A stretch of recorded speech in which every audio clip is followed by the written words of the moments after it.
អរុនសួស្តីពុកម៉ែបងប្អូនទាំងអស់គ្នាស្វាគមន៍សាជាថ្មីមកជួបយាយយើង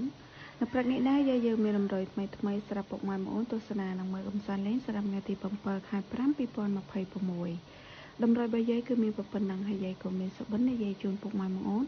ស្ដាប់កំសាន្តដូចគ្នាតែមុននឹងនិយាយសុបិនយាយក៏សូមពឹងពុកម៉ែបងប្អូនដែលចូលរួមទស្សនាទាំងអស់គ្នានេះកុំភ្លេចជួយចុចពាក្យ like ជាវ Subscribe ឬក៏នឹងឲ្យ Channel ថ្មីយើងម្នាក់មួយផងមកណាដើម្បីទទួលបានវីដេអូក្រោយៗតែចង់ពុកម៉ែបងប្អូនចង់មកស្ដាប់សុបិនយាយមិញនេះយាយសុបិនឃើញថាមនុស្សប្រុសម្នាក់អង្គុយនៅក្នុងបន្ទប់ម្នាក់អង្គុយនៅក្រៅបន្ទប់តែមនុស្សប្រុសពីរនាក់ហ្នឹងស្រឡាញ់គ្នា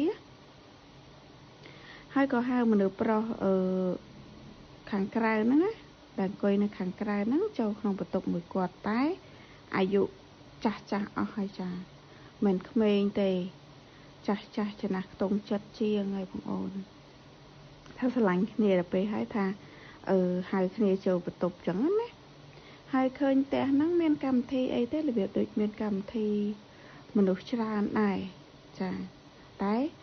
តាពីរនាក់ហ្នឹងគាត់ហៅគ្នាចូលបន្ទប់ចឹងណាបងអូនរឿងប្លែក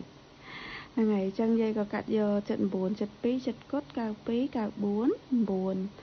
9 7 គត់7 49អស់7និងអស់9អញ្ចឹងពុកម៉ែបងប្អូនចេះកាត់លេខអីក៏យកតាមហ្នឹងទៅណាចាហើយក៏ជូនពរហេងស្នាងល្អដល់អស់គ្នាអញ្ចឹងវីដេអូយាយក៏មានតែប៉ុណ្្នឹងទេជួបគ្នានៅវីដេអូក្រោយបាយបាយ